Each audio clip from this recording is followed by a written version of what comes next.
The first movie that I'm gonna talk today is Friday 13 remake. The movie is good and makes you shiver, has a great plot and good opening story, has a good action and can be unpredictable. 7 out of 10. The second one that I'm gonna talk today is Freddy vs. Jason.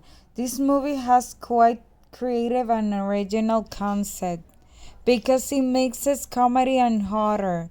The action scenes were pretty cool. The teens are less stupid. That makes them acceptable, and their plan was nice. 8 out of 10. The third movie that I'm gonna talk is Carrie 2002.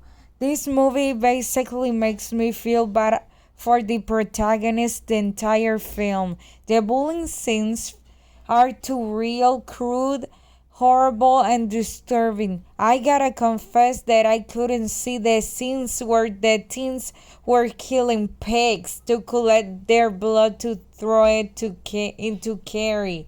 I literally covered my eyes. The protagonist has cool powers and it's well written. 5 out of 10. The next one is Coraline. This movie I have seen since I was a kid and I was never scared of it. It's not my favorite movie because of how it portrays reality, and I never liked the attitude of the normal parents towards Coraline. I give props to the movie on the horror that the other mom gives. 6 out of 10. The next thing is the big hit from Netflix, Stranger Things. This TV show is really good, has good plot, characters, monsters, and effects. The action scenes are awesome, and my favorite scene of all is when Susie, Pooh, and Dustin sing Never Ending Story. 10 out of 10. Next is another big hit from Netflix, Squid Game. This series is good in a bad way because a lot of the people get killed in a really disturbing way. It's a fact that you can have a favorite in this TV show because it will be heartbreaking to see their deaths. In my case, Ali Abdul was my favorite and his death was really heartbreaking. 7 out of 10. Next on the list is It from 2017. The movie was terrifying, meaning that it scared me. The protagonists are interesting and quite different from other protagonists in horror movies. Pennywise makes its purpose of scaring wonderfully. So that means that Pennywise is a good horror monster. 8 out of 10.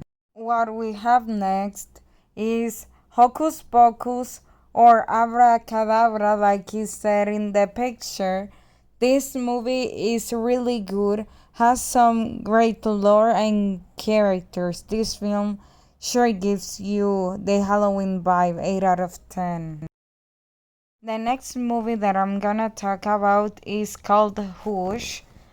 The movie is pretty basic. It's basically a deaf/mute writer who has to try to survive from a killer that appears in her window.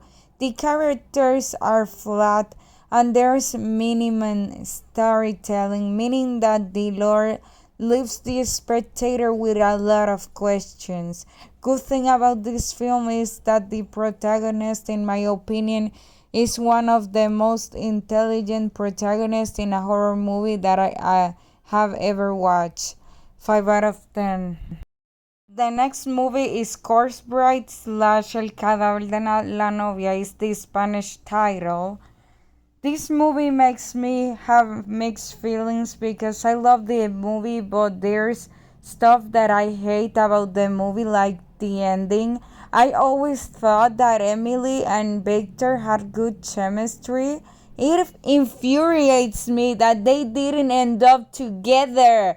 In this film, the land of dead looks way better than the real world. The irony is that the dead in this movie look more alive than the real humans that look pretty dead and indifferent. 7 out of 10. But last but not least is The Boy. The movie is pretty good because of the mysterious lore, has good and relatable protagonists. I love this movie because it feels unique and different from the other horror movies. Has one of the best plot twists I have ever seen. I felt that the storyline kept me invested watching the movie. 10 out of 10.